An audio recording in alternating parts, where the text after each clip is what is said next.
And so, on that note, we start off on a great one. Hello and welcome back to the Land of 10,000 Bands show. I want to start with a quick PSA. Local bands, you do not have fans. You have friends that feel bad for you and just want to hang out at your shows. And let's just keep going. So, I'm here with my co-host, Shane, the man that requires no introduction. Yo. The man, the myth, the legend, the Shane. Sitting next to him is our resident old man, witty one-liners, and everything in between, Jables. Hello there. Sitting next to him is our ornery friend, the one that keeps us all grounded and will call us on our shit anytime that we spew it, Adam Goal. Hey. And sitting next to him is our producer and the man that makes all of this possible. And if we had a sponsor, which we don't because we're now all free agents, the man that makes sure that everything happens.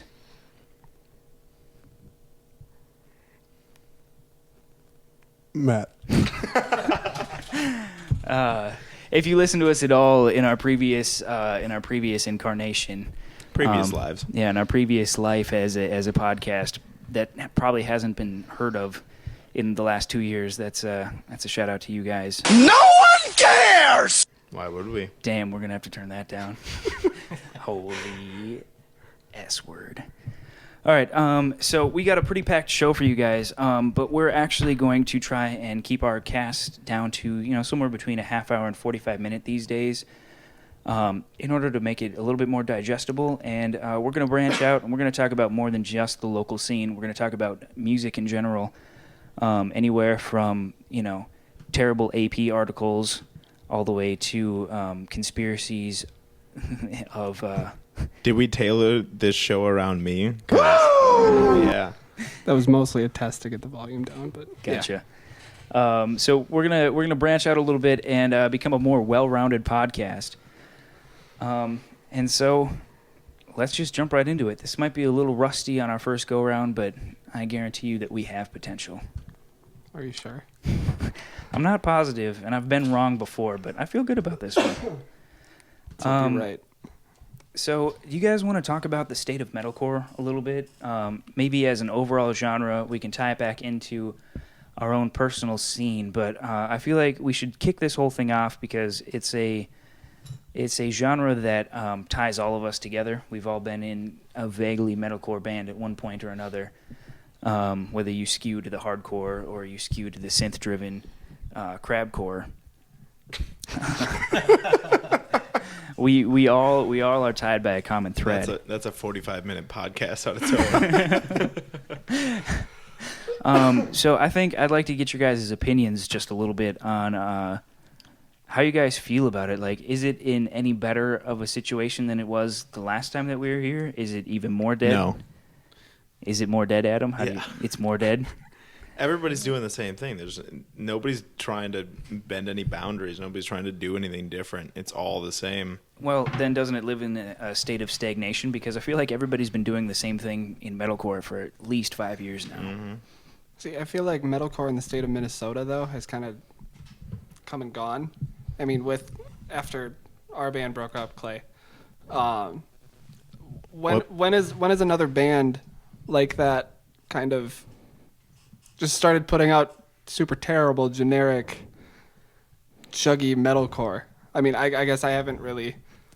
I'm missing your train of thought a little bit on this one. Let's roll it back. This is weird to plug a band that we were in so early in our podcast, but so what are you exactly saying? You're saying that we were making shitty metalcore. Yeah. And were you saying that we were successful with it? No. Okay. Because obviously we're not, because right. we weren't a band. We're not a band anymore. Why the band is dead. Yeah. But I'm saying when we were trying to do something that everybody else had done, and it ultimately ended in a futile effort. Right. Right. But I mean, there haven't been a whole lot of new bands emerging that have sounded like the super generic, shitty metalcore. I mean. Oh, we haven't released our EP yet. All right, don't worry, it's coming. Let's plug another podcast member's band. I Destroy is coming soon to destroy your eardrums near you. It's gonna sound terrible. Don't sell yourself short just yet. I actually have a clip from that real quick. Yeah. Oh, Just a preview of damn! our That was fire. That was at least 3 fire emojis in a row, with maybe a 100 at the end. Legit fooled by that. All right, so Adam, I feel like you've got more to say on this topic that you're holding back a little bit. I want you to go ahead and free flow, just what you're feeling. So we talked about our band and how we tried to do, the sound that has been commonly, done successfully before, and we ultimately failed. Do you feel like every band that's trying to do anything that we did similarly is bound to fail?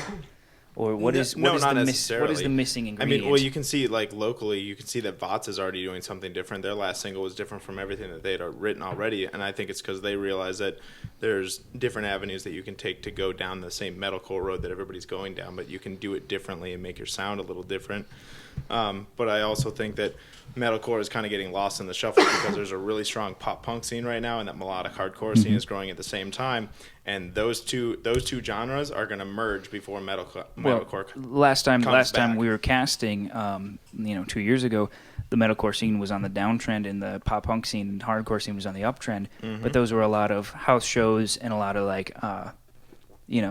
what I was saying earlier with local bands have no fans, just friends. Just a lot of friends getting together and hanging out at houses. But now these bands are starting to break through. These pop punk and these hardcore bands are starting to get more than just friends. They have legitimate fans coming out to see actual shows. Absolutely. And so it's now become, it's starting to enter the cycle of things that are successful. And do you see that they might start falling into a trend where people start doing the same sound and once somebody succeeds, because at least here locally there hasn't been a huge success along the lines of maybe For All Those Sleeping that did metalcore, and then a bunch of metalcore bands followed suit. Do you think that there's a hardcore band coming out of the state, coming out of the scene that will blow through the glass ceiling? Are you setting me up here? No, not even a little bit. Okay. Is there a band that you feel? You want me to say Nanashi because I don't want you to say anything. I'm not leading you at all because I don't. Okay. Well, I had said at one point in time that I think that Nanashi is the best chance of merging pop punk and melodic hardcore because they just have that sound and they have that ability. I'll agree with you because I have no stead in the hardcore scene. I don't attend the house shows. I'm not friends with the right people. But every time Nanashi comes across my radar, I'm like, damn, these guys are good. And it's proven David is a phenomenal vocalist, and you need a phenomenal vocalist to make that next step. Agreed. Once you get exposed to a national audience, if you don't have somebody who's just outstanding, you'll get swallowed up quick. You get eaten alive on those shows. But he's got something like his work with Jared Alonji. Oh yeah. So he's got work there that is already, widely accepted by a national audience where they're just like, damn, that Chewed Up was awesome. I mean, they're laughing at it because it's, obviously it's parody. hilarious, but yeah. they all. I think every time I've ever heard somebody talk about those songs, they've said, "Ha, that's funny," but damn, who is that? Yeah, that was phenomenal. Yeah, and if they know him, well. they just say, "Well, that's David, of course." He just kills it every time, and it's just to be expected. So yeah, I feel you that right there. So I wasn't leading you, but when you say Nanashi, I do agree with you that they have a great chance just because their music is really good and David's really good. And so you think Nanashi might be the best band out of the scene, but they don't have the biggest following yet, as far as I can kind of pick up on as being a distant outsider. Do you think that they have the requisite hype surrounding them? Not to their potential, nor do I feel like people catch on to them as well as they do other bands. Nanashi is extremely good, and I think they're starting to do the right things, and I think they're getting in contact with the right people and doing what that kind of band needs to do. But I don't think people catch on the way that they should, and I think it's because they don't give it a shot right off the bat necessarily, and they get lots of people that really like them at shows and everything, but for some reason the masses just don't grab onto them. But then again, they've released one EP. They've done their music video with their last 2 songs. They have, I'm telling you, the next EP, whatever they do next, that's when it's going to hit. It'll hit right then. Okay, so you're obviously more plugged into them than the average person, and you know some behind the scenes I stuff. have a couple connections right here and there. So yeah, that's good insight. I'm glad that you shared that. Tying that back to metalcore though, Nanashi has a name that isn't hardcore. You know, their name isn't like Hollow Hearts or like something that would just be Hollow View. or something that like when you see that name you're like, damn, Yeah. that's got to be a hardcore band, or like I'll Punch Your Face In, like that's not their band name. Where That's a great band. yeah, write this I'll down. punch your face in, Write this X. down, kids. But they have a name, and a lot of metalcore bands that have tried before just go with that 4-letter band name, try and get that moniker out there and roll with it. Nanashi's doing something a little bit different in the scene that's now sort of usurping the metalcore scene, at least in this state. I know. Sure. I'm not an expert on all things music everywhere in the world, but metalcore is on the way out, hardcore is on the way in, and they're doing something different in the hardcore scene than most other bands. Agreed. I was one of the. I remember the day that I heard, and I lost my mic. No? Gone. Which Hello. plugged into. I'm back. I'm okay. I'm okay. Edit that out somehow. Fix it, Matt. Matt. Produce, Matt. man. Produce. Do some producing. No, I think the first time I heard that it was going to be Nanashi, honestly, I was taken off guard. I thought, well, that doesn't sound right. So maybe that's why they're having a little bit of a trouble like breaking through that first barrier, because nobody's. It's possible because they are branding themselves. They all enjoy Japanese culture. Right. Everyone in that band enjoys Japanese culture, which is a really cool thing for them, and it's something that I think is going to help them in the long run. But at such a small level, when you're trying to introduce your band, you're instantly putting your band along those lines and saying like, okay, we associate with Japanese culture, and that's going to scare the general fan off to some degree. But in the long run, it doesn't matter. It's just, I think that you're right. It could be something that is keeping them from taking off to the way that the way that they wanted to originally. It might be kind of a slow burn, and when they stick to that style that look and brand that they're going for, that people will start respecting it and stick with it longer potentially. I agree. And they won't be such a flash in the pan and more of a slow burn. Absolutely. And when you think about the bands that really have become these like moguls in the industry, they didn't care what people thought. They just did what they wanted. Devil Wears Prada was a really bizarre name, right, and yeah. they've been a And slow burn band. You think about Silverstein, August Burns Red. They accidentally started that 4-word band name kind of thing, where everybody TDWP, and then it was like, oh damn, we need OM&M and all the bands that came after them. A lot of them had those 4-word. You want to say it? I do want to say OCTW, so I'm going to go ahead and say it. So Segue it, man. Segue it. Craze. So that's interesting, and I like that that take on Nanashi and how somehow we're tying metalcore and hardcore together. But ultimately, metalcore does seem like a genre that is, they want to do what's been done before, and they do care what people think. And I definitely knew that I cared what people think as I was making music. So now that I'm out of it, it feels nice to see bands doing things that a lot of people aren't willing to do. And I don't really want to talk about the current acts in the metalcore scene, because I feel like since we last casted, there's more bands now than there was back then.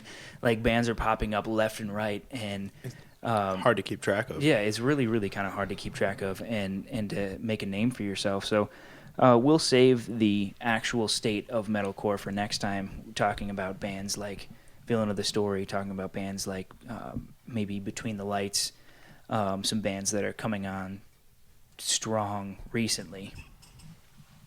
Unless you have something that you want to say about it now, we can jump into it. I've got a vague outline, but we can skip some of the worst parts of this outline. Let's segue real quick into let's just go right into AP, because they have, if we're talking about people who care about what people think, and AP obviously cares about what people think, because there's according to AP there's only about 7 bands that exist in the entirety of the world, and they're either all can have we like name them? 3 names. It's All Time Low, Sleeping with Sirens. A Day to Remember might be the one outlier with 4 names or four words. But yeah, there's only 7 bands according to AP. With that said, Ladies and gentlemen, can I please have your attention? I've just been handed an urgent and horrifying news I story. can only imagine how And horrifying. I need all of you to stop what you're doing and listen. the nominees for Best Vocalist are Alex Gaskarth from All Time Low, Makes sense. Caleb Shomo from Beartooth, Okay. Patrick Stump from Fall Out Boy, Lizzie Hale from Hailstorm, I wasn't expecting that one. Kellen Quinn from Expected Sleeping that with one. Sirens, and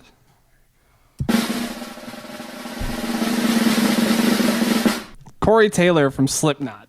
What? Yeah, that one's out of left field. That's almost more out of left field than Lizzie Hale. Can I just throw my 2 cents in real quick? I think Corey Taylor was nominated to get the real heavy people excited about it, and Lindsay Hale was only nominated because she's a woman. It would be sexist not to. Yeah. Okay. So, as I was doing some show prep, I was looking through different alternative music publications, and I was just like, alternative press is the most successful, but also the ones with the most garbage content, in my personal opinion. They are the CNN of music. Right? Yeah. Where I would go so far as to say they're the BuzzFeed of music. the BuzzFeed. Yeah, see, I would and BuzzFeed more is like the that than McDonald's CNN. of the internet.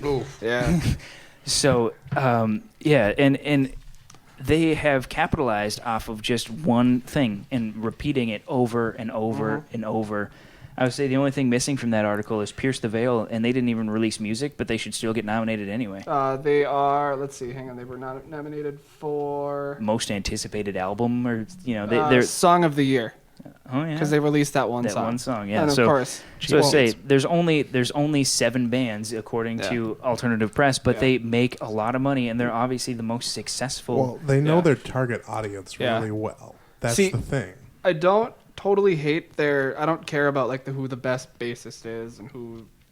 Dude, bass is the most important It's part probably- of every single he band. I think What are I you don't talking know about? that, All Adam. right, can I guess? The guy from Of Mice and Men, the guy from A Day to Remember. For the Breakthrough? guy- no, for bassists. Oh. Just, like they'll just pick the 5 biggest bands and pick their bassists, whether or not they're good bassists or not. Or the most attractive. Keep that in mind. Oh yeah, Who did you say? You said of Mice and Men. yeah. Day to Remember. Nope. No. You're 0 for 2, Clay. Damn. All right, I'm obviously out yeah. of touch with. Matthew Taylor from Motion City is in there for some reason. I don't Which, cool, he's one of us. Yeah. But It's a bunch of pop punk bands, isn't it? let's see. You have Being as an Ocean, Issues, I Miss love May Baylor, I, though. Motion City, The Amity Affliction, and The Story So Far. So one. One. But the breakthrough bands of the year are I Prevail, Knuckle Puck, Neck Deep, New Year's Day, Set It Off, and State Champs. Isn't I Prevail that one It's a band pop-punk. that had that ridiculously Taylor Swift. successful cover? Yeah. Yeah. That's why they're a breakthrough band. But I see, for me personally, I would go State Champs because 5 Seconds of Summer took them out on tour, and they went from this tiny little band to this gigantic band. Yeah. So AP does have a lot of power, and when they use it in the right way, I feel like it can be really important for a band doing the right Yeah, thing. definitely. Where if you win breakthrough artist, that might be the only one where that kind of outlier artist can get through. So when they put that power in the direction of somebody that deserves it, then yeah, it's awesome. Mm-hmm. But I feel like there's so much wasted screen time in front of AP. Well, I mean, they had like Kid Rock, ICP, and other people on their cover, so it's real hit or miss. Do you feel like the first few years of the APMAs, they're kind of reaching? They're just trying to get the fan base down so that they actually can nominate good artists, or are they just doing it? Is it just going to be their MO from now on? They're just going to say, well, Kevin Scaff is a great guitarist because he's in A Day to Remember and he hasn't been nominated yet. Because we all know Kevin Scaff is not a great guitarist, and we all watched him miserably propose to his girlfriend on TV, so we know that he doesn't have a whole lot going for him. I'm sorry, He's got Kevin, A Day to but Remember dude, going for him, Yeah, He's you've one of got us. that, but right? Oh, their new Jesus. single is so good. I agree. Paranoia is fantastic, but we all know that Stick to Your Guns wrote it first. Yeah. Stick to your Nailed guns it. featuring Jeremy McKinnon. Yeah. So one of our segments that we wanted to do after I brought up to the guys that I was reading through AP and I was like, these titles are just awful, is that we want to do a real or not segment with AP headlines. And I didn't prepare any, but I know other guys did prepare some real or not AP headlines. And I think we're going to play a little game here in just a moment of they read AP headlines or maybe fake ones. And I just blew one of mine. Yeah. Okay, so we're going to play real or fake AP headlines. Who's got... Do you guys just get that? Yeah. I think we should start with that one. All right, go ahead. All right. Go ahead. I got a drum roll up to that. With the first real or fake AP headline, here is Adam Gold. Matty Mullins misses third straight show with illness. Fans react. Trump begins production on self-funded border wall. I'm gonna go with fake on that one, but I feel like it could be real. At least the first half. Contrary to popular belief, that's actually true. Trump was seen with bricks down in Texas, heading towards Mexico. Real story, I promise. So not real headline, but is real story. You heard it here first. We should just start our own like Land of 10,000 Bands publication. Nope. News show. We'll invade every aspect of media. We'll have like videos and podcasts and articles to read, and we'll probably just start our own band. Start our own printing press. You'll get Land of 10,000 Bands newspapers like thrown at your door, and we'll like break your window. All right. Do we have some more headlines? I'd love to hear I've got them. one. Smash Mouth singer loses it. Threatens to fight fan that threw bread on stage. That's real. That's real. I know that's real. I've seen that before. Yeah, Consensus? that is correct. Is correct. I was gonna go fake because you said it, but interesting. All right, I know we've got some more. We were talking about this earlier I've got today. another one. All right, lay it on me. Prince dead. Oh. I don't know if AP would put that, but I feel like that's a real headline from somewhere. Oh. AP would probably go Prince dead, and the comment section would be full of who? Michael Jackson already died. That's dad music. Yeah. They split that chromosome down the middle, didn't they? Man. I like this one. Jables, can I read one of yours from earlier today? Yeah, go for it. Canadian wildfires continue to ravage buildings. Death toll rising. Boys Like Girls announced 10th anniversary tour. Real. Oh my god. That has to be real. I actually think the 10-year anniversary part is real because I think they changed their social media to like the back of all them standing together and then the number 10, and I'm like, well, yeah, that's it. Yeah. Okay. I've got one. Okay, go for it. 9 songs your mom will like. That sounds stupid enough to be real. That's got to be BuzzFeed. It's not even AP. It is real and it is on AP. Oh. Again, dumb enough for it. Yeah, dumb enough to be real. I said one earlier, but I'm kind of cutting in and out here. Black Veil Brides' music might cure cancer, says one emo eyewitness at local hospital. That's pretty dumb, but I Can I piggyback off of that I gave it one? my best shot. Yeah, go for it. Second coming of Jesus confirmed as Andy Black plays first solo set. The second coming of Jesus is overshadowed by Andy Butzek playing his first show. Like, people are literally ascending into heaven right now, but goddamn, look at this guy go. All right. Do you want to conclude this game? I think we had our I've fun. got one more. All right, give me one more. Pornhub has a record label. They do. Real. That's real. But you got to add something at the end of that, like Pornhub has a record label, Signs Kim Kardashian. Sci- Debut oh, single yeah. fall 2016. I got one. Pornhub has record label. Scientists are in the early testing stages of a cure for the Brazilian virus. The Zika virus? Yeah, the Zika virus.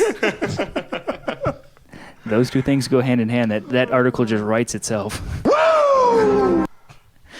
I will comment on Kim Kardashian. I'm pretty sure AP posted today that she was in a Fall Out Boy video at one point in time. Yeah. She was. It's kind of like Katy Perry being in that POD video. Yeah, I remember seeing that. What? That It's was kind of like sweet. Katy Perry being on Warped Tour like 5 years ago.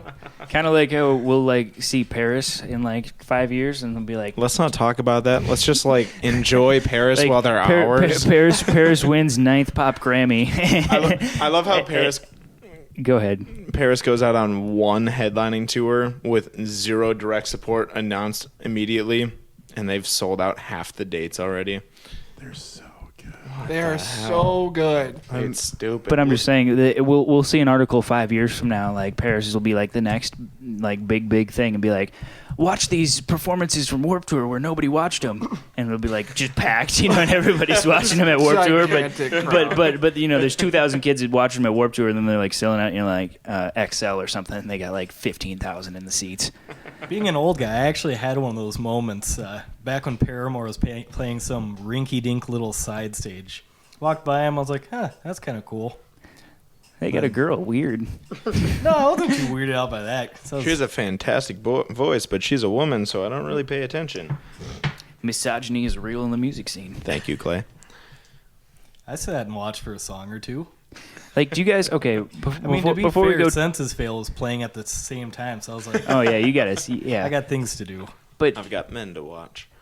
misogyny is real in the music scene. Like, do you guys Conquer That's Divide? super true. Conquer Divide, I believe, is the name of the band. That's Yep. the all-girl band. Yep. Like, the response was like so counterproductive because it was like, look at this all-girl band. Isn't this fun and quirky and like weird? And everybody just kind of took it as like, ha, that's cute. Girls are playing metal. And like they got a positive response, but like nobody really took them seriously. And like I'm sure they're still doing good now, but I just feel like the general response to them when they first launched was like, look at this novel idea. And nobody actually took them seriously as a band. Like, it was almost them being women in a band was more novel than the band itself. Coming from somebody that's never heard them, how are they musically? Like, do they compare to bands that you listen to on the daily? I would say, yeah, like they were on par with any other metalcore that you'd listen to. Well, Do you enjoy the sound of a woman's voice over a man's voice? Like, because she can sometimes that can be a Yeah, hard I would say, adjustment. and yeah, it was almost like if I wasn't watching the video, I wouldn't really be able to tell on one way or the other. Is it all screams or No. are there No. cleans? So there's Yeah, two vocalists. Okay. And then Joey Sturgis produces them. So I thought you were going to say Joey Sturgis was the other vocalist. Like, All girl band, I don't know and about Joey that. Sturgis is just there, like with a wig on.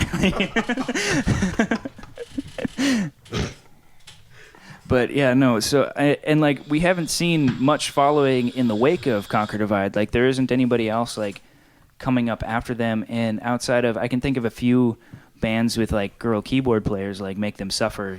Like mostly male band, girl keyboard player.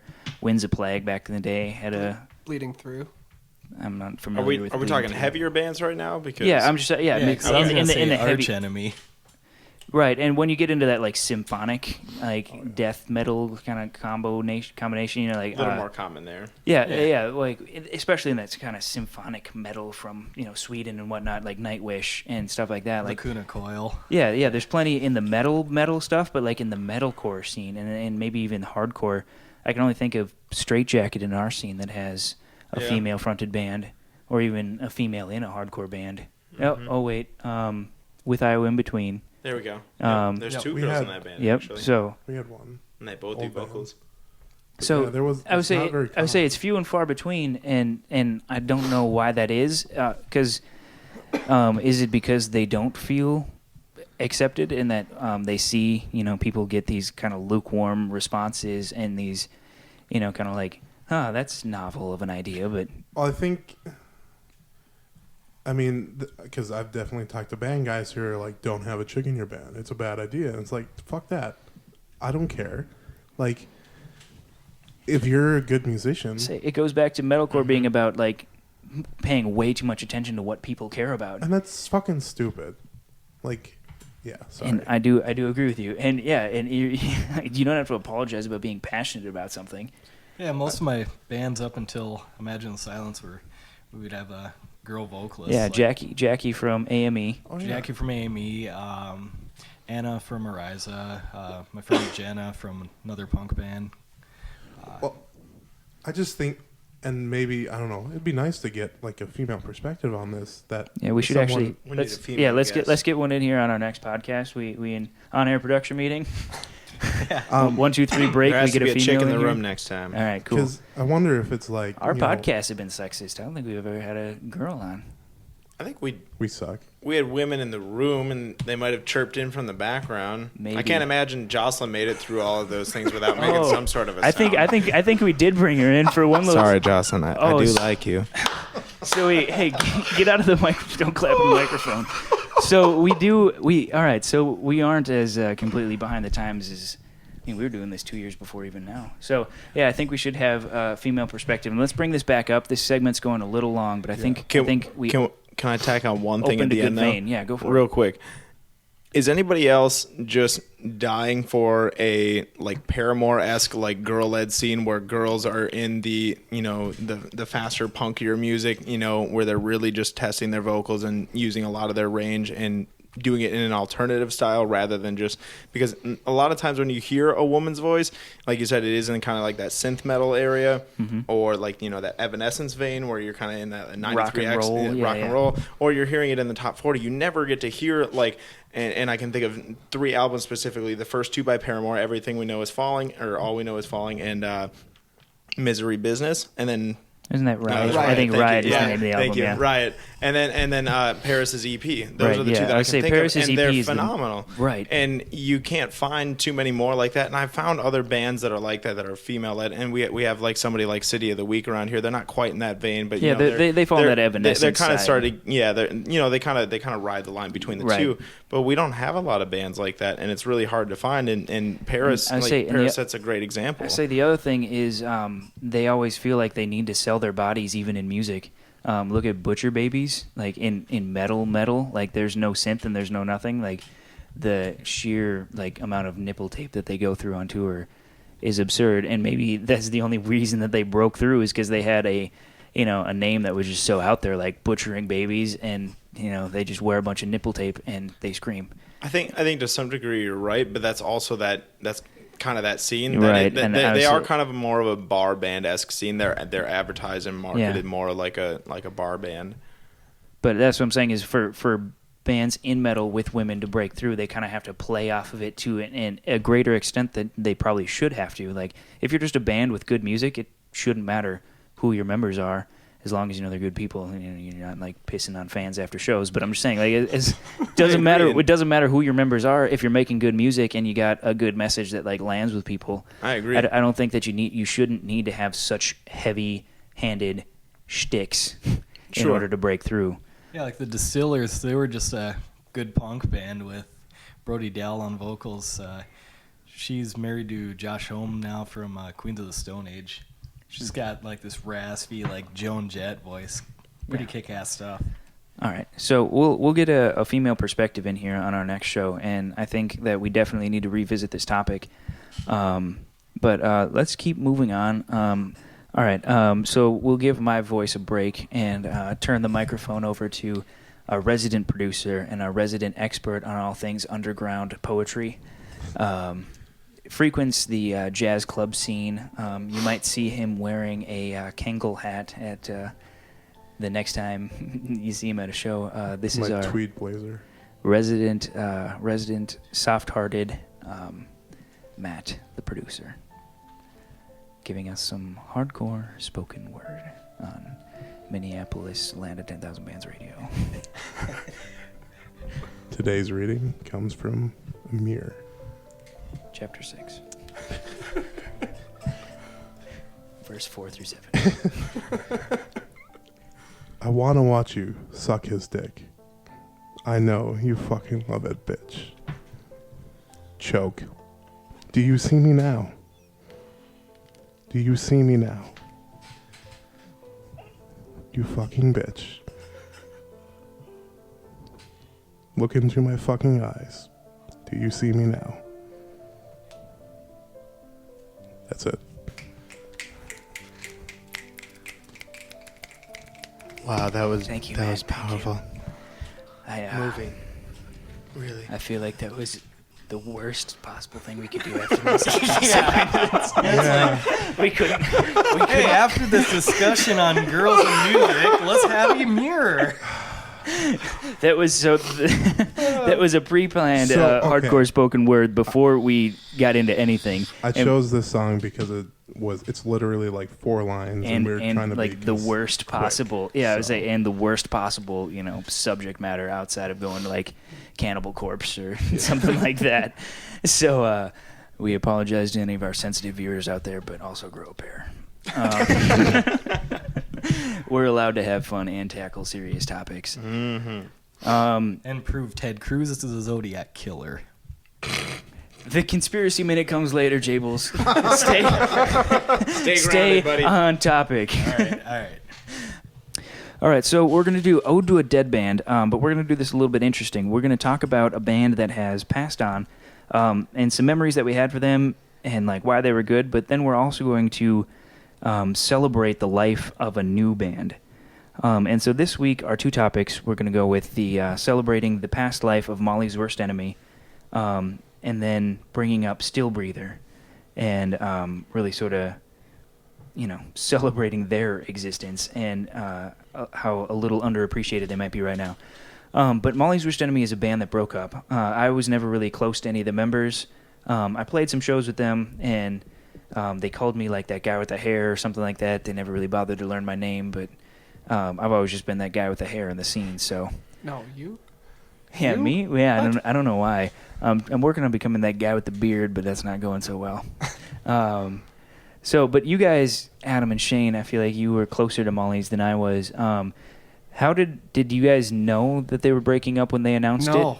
Or, No, I or was- was it pretty surprising when they did come out? I was at that show because they announced it at a show like mid-set, and I'm just like in the lounge at the garage. They're playing the floor, What are they doing? and well, that's what they did. Yeah, that's I what they know. did. I'm just saying Um, in the lounge. It's just, And Max is just like, oh yeah, by the way, our last show was September whatever. And wait, what? I remember I'm sitting there next to I'm like, what? What did he just say?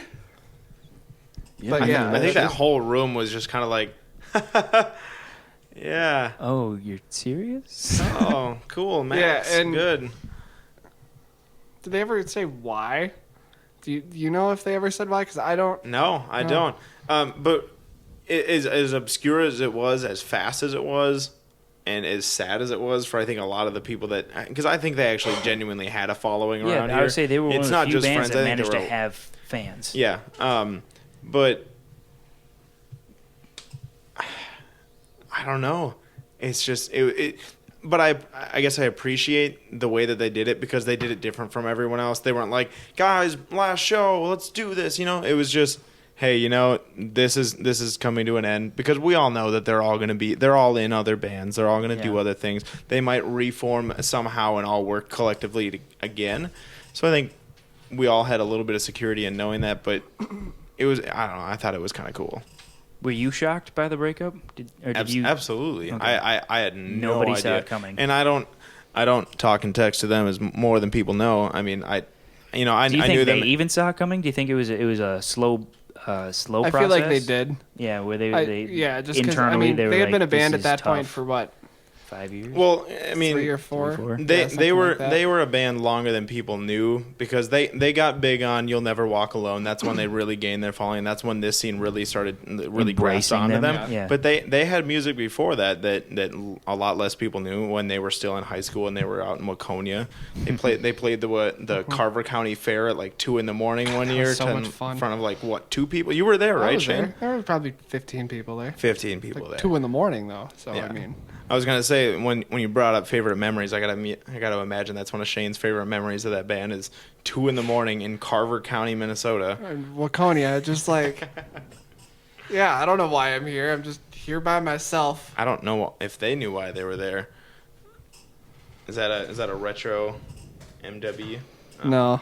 We'll talk about it off air. Yeah. But all right, so yeah, Molly's. I was never really plugged into them. Like, a lot of people were. People know that I don't pop the punk. I actually hate You don't all. pop the trunk either, do you? I hate all music, but especially pop punk. Especially metalcore. Yeah, especially metalcore. So I would never really, listen to them and jammed them in my own free time. But I always watched their sets anytime that I was at a show that they were at. Anytime I played a show that we played together for some odd reason. Like you wouldn't put my band and their band together that often. But we did play 2 shows together for one reason or another. But yeah, I always thought like they were very good and people genuinely liked them. And when I found out that they were breaking up, I was like, what? Damn, they were good. Like this is a bummer, but I do understand why bands break up, and just how much of a grind it can be when you're only so successful and you've been at it for so long, and you need to refocus your creative efforts elsewhere in something that you can be more successful with ultimately. Yeah, I think they all had other projects that they were just really into at the time. I mean, Dino and Colby are clearly really into Infinite Me, and Infinite Me is doing really cool stuff, so you can't blame them for wanting to do that. And if it's conflicting, I mean, musicians are. I feel like from the general point of view, when people look at bands, they just expect, okay, that's 5 guys that really just love hanging out with each other, and they love making. They're all on the same page, and they love doing the same thing all the time. It's so fun. But that couldn't be further from the truth. Every musician wants to do different things. They want to do what they want, because they're trying to get out what they feel being a musician is. And I'm sure those guys all were like, this is really cool, and we've done a really good job with this, but we have so many other things that we want to do. I think a good segue into Still Breather then is this is more or less kind of a super group. This is a band full of people that have been in previous bands that range from a lot of different genres, from James being in Rally Cap, Brad being in a band. Everything. Yeah, Every from band. a band from my band to Every a band band to ever. yeah, he's been in a ton of bands. Tribute To Austin. Austin was in Let Go, which was a more kind of hardcore And band. before that, Hope is Strength. Yeah, I remember Hope is Strength. Yeah, so Austin's been in a hardcore band now, and kind of this Luke was in that band too. Okay, so yeah, so they've all been in other bands that are not necessarily in this sort of really lead-driven metalcore that's just really cool. It's got James's riffy vocals. It's got a lot going on for it, and yeah, these are guys that you wouldn't really typically pigeonhole in this genre, but they're all here and they're all expressing themselves. So we're going to listen to. This is how we're going to do this now. We're going to listen to a short, kind of clip of their song, and let it play lightly in the background while we kind of, mull over what this band means to the scene and break down their song a little bit and kind of have a roundtable discussion around a band that we feel is real good and you guys should listen to and pay more attention to. So let's jam Equanimity. Is that what we decided on? All right, let's jam this real quick. Go ahead, close your eyes, sit back.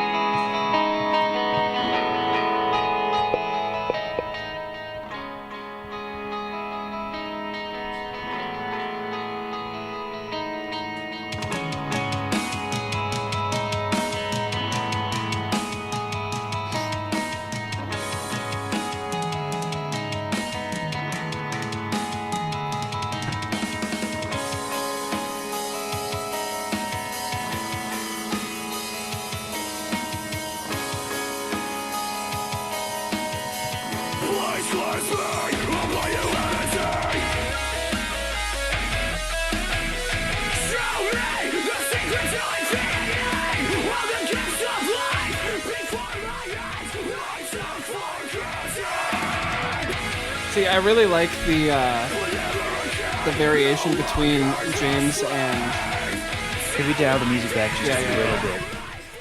Luke. Yeah, that's good. Luke. Yeah, Luke. I really like the varying different kind of vocal. Yeah, and I'm feeling a lot of. It reminds me kind of North Lane, but in a less genty version of those swirling kind of It's a little more shoegaze cleaned up, leads. Yeah, those kind of swirling shoegazy leads that North Lane made use of a lot on Singularity. I don't listen to new from North Lane so much, but yeah, it reminds me of some progressive leads with a little bit more clean, concise, stripped down.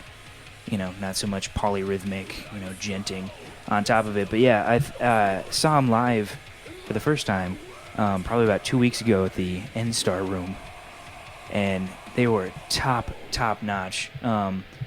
and that was my first time at the North Star Room. And the sound system was decent, nothing, not like a Station 4 or something that would like blow you out of the water.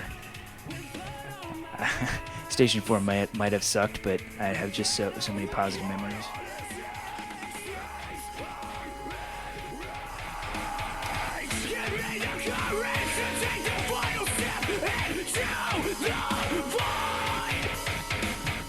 Yeah, and they were just so clean and tight live. Like, definitely have jammed through their EP a few times, and it was spot on. Those guys really know and love what they're doing. I've been wanting to say this for a long time, but I think James Granger is an anomaly because it's just stupid when you go see a set, either, whether it's Rally Cap or Still Breather. He doesn't miss a note. I don't know if I've honestly heard him just screw up yet. First time I met ridiculous. James, he just like randomly turned up at my apartment. We were both going to the U at the same time. Wait, he turned up? Yeah. Turned up. He was smoking hella everything. Just funny because he doesn't. But no, yeah, he turned up at my apartment. He was friends of some friend that I had over, and he just like randomly grabbed my guitar and started playing some Bruno Mars and just like nailing, I don't know, some Bruno Mars song like note for note. And I was like, who is this kid? Like, is he in a band? Like, who is this guy? He's like, in my living room just like nailing Bruno Mars, which is like pretty hot. But I mean, Clay was a little turned on. so yeah, that was my first introduction to him, and that was before he was in Rally Cap. That was years before he was in any like actual band that made noise in the scene. Thank God we got him. Finally, somebody grabbed down to him and was like, "Yo, join this band and do this." Can we at least give it up for the instrumentals of that band as well? Because Jason, obviously, you guys know, kills it on drums with personal experience there. But unbelievable drummer. Austin just killed it with those guitars too. Yeah, like and that, I think that a lot of that is Austin's brainchild. That was just. I was talking to both Brad and Austin about it after their show, and they're like, "We pretty much did it 50-50." When you have Austin and Brad both working together, you know Austin, you're going to get something really good. Kind of like said that like he made the skeletons, like he pitched the song ideas, and then Brad, who is from personal experience overlays. working with him, like he's so good at taking an idea and bringing it to the next level. So Austin would come in with these leads and the skeleton and this good stuff, and then Brad would be like, "All right," licking his chops and like rubbing his hands together, evil villain, stroking his beard and like, "Let's do it." Oh God. Yeah, they. So true. Yeah, yes, they. Oh, Brad. They do make a very good team. Him and Austin, kind of making that music and then just like giving it to James and being like, "Go nuts, kid!" like give it your all. I think they would be a really fun band maybe down the line to come in and have all of them here and just talk about the writing process and how they all kind of have their influence on it.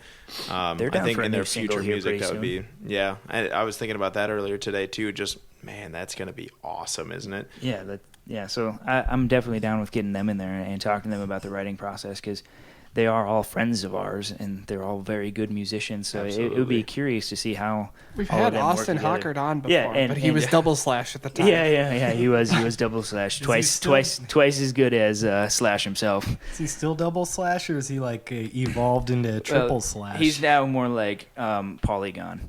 He's now like a bunch of slashes that have like formed a dodecahedron that separates the still and the breather. So he's now like Poly Slash, which is like the fourth evolution of, I don't know. Double slash. Yeah, so he is ascended beyond space and time. We were gonna do a conspiracy minute, but I feel like this was a really good podcast from top to bottom. You guys want to wrap it up here? Yeah. Should we all put in one thing? Yeah, let's make before some we go? final closing thoughts on let's go around the room and feel like what is one thing that you learned today, or like one segment that you like took away from it, like what is. Students, please report back Well, with the one thing you learned today. I'm before you can go thinking, home. you guys ever listen to Dan Patrick? He always goes around the room and Like the final thoughts. yeah, thing? yeah. He's like, Fritzy, what'd you learn today? He's like, I learned that Des Bryant sucks at catching the football, or, like something like that, because the video surfaced of Des Bryant like dropping a football or something. So, in case you missed his show today, he talked to Kurt Schilling about why ESPN fired him. So that was some good talked to content Kurt Schilling too. about why Kurt Schilling is a psychopath, and so let's go around the room and say maybe just like one thing that you thought was interesting about today's show, or one thing that you want to make one final comment on. Matt, do you want to start with apologizing for the Amur lyrics, or Yeah. don't apologize for shit? Well, okay. I'm actually really excited to get back to, the lack of females in the scene, and Yeah. I think that's an interesting topic. Yeah, when we revisit it and get somebody in here to talk to, you can lead the interview if you'd like. Cool. Yeah, Sweet. I'm excited about that. Adam, anything that you took away from today? I've got a couple things just to piggyback off of what Matt said. Having a female in here to interview and just kind of pick the brain of would be fantastic. I think the Sam and Allie from With Iowa in Between would be great interviews, because I know Sam does work with women in rock and roll, and that's part of her profession, and that's something she's really passionate about. So that'd be really interesting. But I do want to just hijack this really quick and just put in my 2 cents on Molly's Worst Enemy real quick. Yeah, go for it. They were the first band I ever saw where the majority of the crowd moved and knew every word to songs that they had, and it was just ridiculous. You could go into a basement where there's like 60, 70 kids, and they all knew the words to those songs, whether they sang them or not. They all knew them.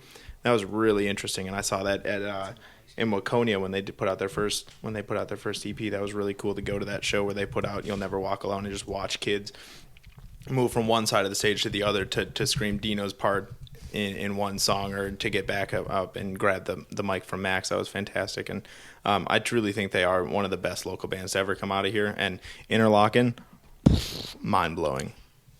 It's a good band to kick off our Ode to a Dead Band segment. All right, we're gonna have some Mollies kind of take us home here while we finish up our final thoughts. Jables, you pull anything out of this? I know you were headphoneless Jables for most of this podcast. I was kind of operating.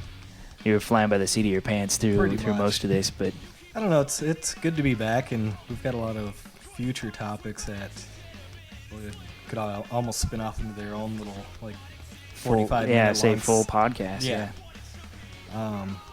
Yeah, that's normally I'd have something witty or funny to say. But Just do Yoda voice and be like or something. And Much accomplished we did. perfect sign off from you. Shane, did you take anything away from today? I forgot how great Molly's was. Just to piggyback off of what Adam piggybacked off of somebody else. No, I just, I haven't been really involved in the music scene since March. Mm-hmm. So it's really cool to see. I unplugged long before then. Yeah. No. Inside joke nobody gets. Yeah, it's really cool to see that it's still here, even though I'm not in that's it. the thing. It's a machine. It's a machine Please that will don't keep. take that wrong. It's a machine that'll keep chugging on. Music, it doesn't matter. Like Prince passed away. That doesn't mean that music's just gonna stop because one of the greatest artists of all time passed. Yeah. So I'm just saying, and you and me are nowhere near the worst artists, but we're closer to that end of the spectrum than the other one. So, I would say the thing that I took away from this is I forget just how much fun it is to talk music with people. I did unplug from the music scene, and I'd like to plug back in without ever really being in a band. I'm a little jaded from, being in a band, but I still love music and still really do enjoy being a part of the scene. So I'd like to make this podcast, something that I do, and I still want to attend a bunch of shows. So I think what I took out of this is that, there's still a lot of really cool things happening, and I'm ready to talk about them until you guys can't stand it anymore. So with that, I'll wrap up my long-winded speech, and I think we'll sign off. Thank you for listening. This is the Land of 10,000 Bands show. Have a good